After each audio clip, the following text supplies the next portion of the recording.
At the time of writing this script, a lot of the top teams, or at least teams that are supposed to be top teams in the NBA, have been struggling. The Phoenix Suns are 1-3, and then more famously, the Nets and the Lakers are both 2-3. Phoenix's struggles have gone under the radar a good bit, as the Nets and Lakers struggles have been obvious, but they also are in this conversation. Also, because I have talked about the Nets and the Lakers ad nauseum at this point, even though I might eventually make individual videos on them when there's more games played and there's more of a sample size, I wanted to talk about all three of these teams that have been struggling and why they're doing so, rather than an individual video focused on the three of them. So let's get into why these teams are struggling.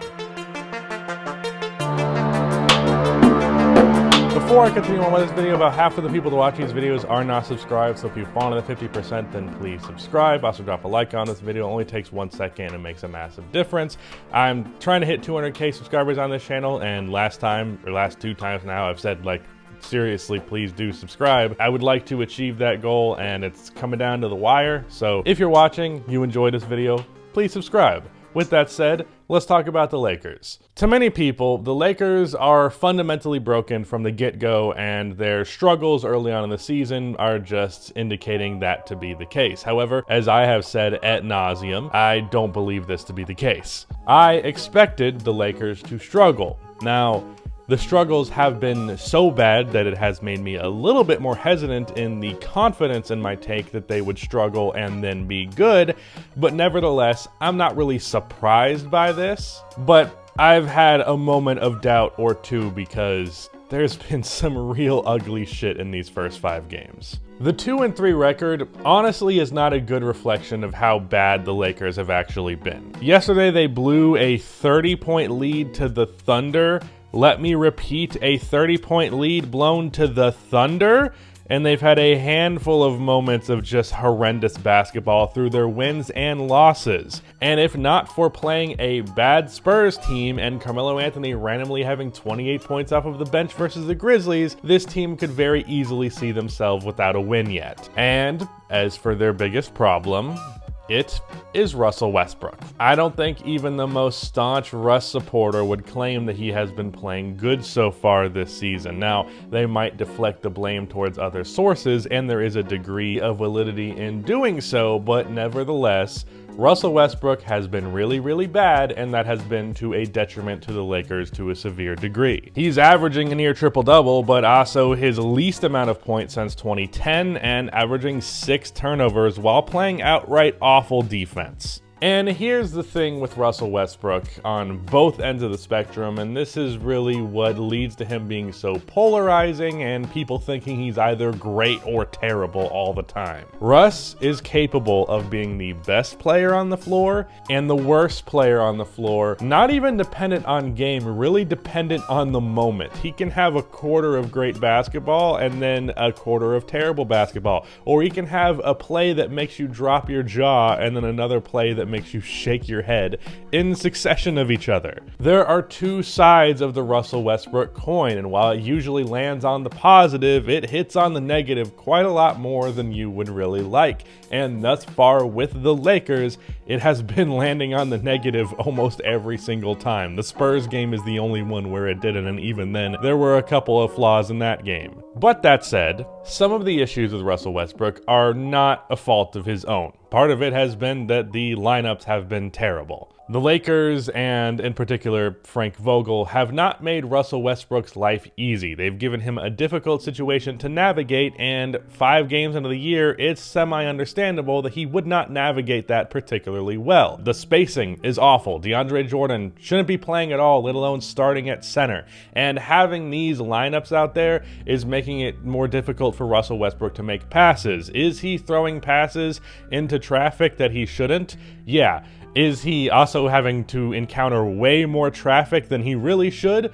Also, yes. So I think that's a two-way street to blame in terms of his turnovers. There shouldn't be any more minutes overlapping with Rondo, and there should be more off-ball cutting and screening action to get him involved when he does not have the ball. That's again partially something that you could blame on Russell Westbrook because he doesn't like playing off-ball very much, but at the same time they have run stuff with him doing it, and it's had decent levels of success, at least better than him just standing there. Really, that is the crux of the Lakers' problems. While there are other things you can point to, like DeAndre Jordan starting as a problem outside of just Russell Westbrook.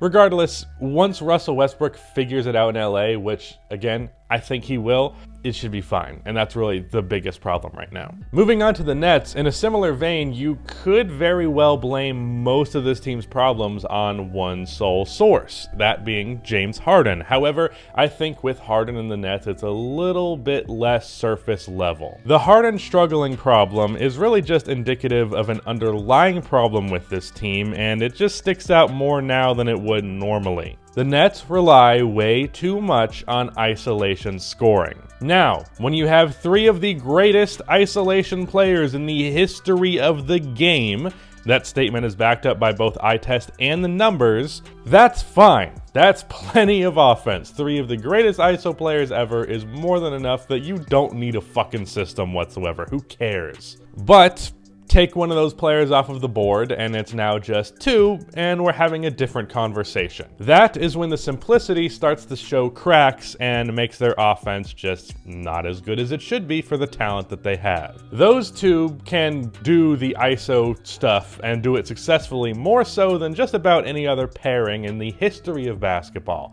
However, it was when they had Kyrie Irving that didn't come with the negatives of having your game based around isolation basketball.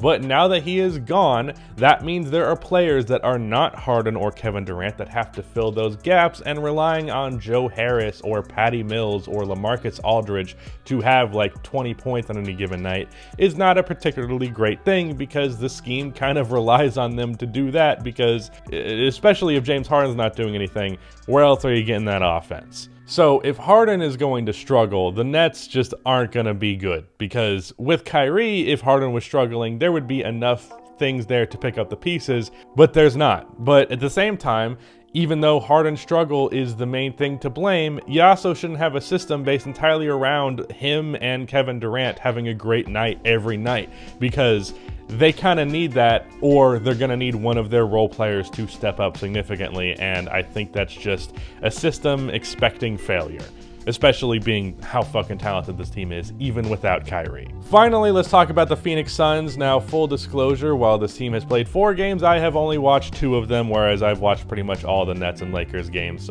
But of the 2 games that we watched, I saw 2 completely different sides of this team, where they got blown out by the Portland Trail Blazers, and then they beat the Lakers relatively convincingly. And as for the difference in terms of how those games had the results that they did, I think it really comes down to Chris Paul.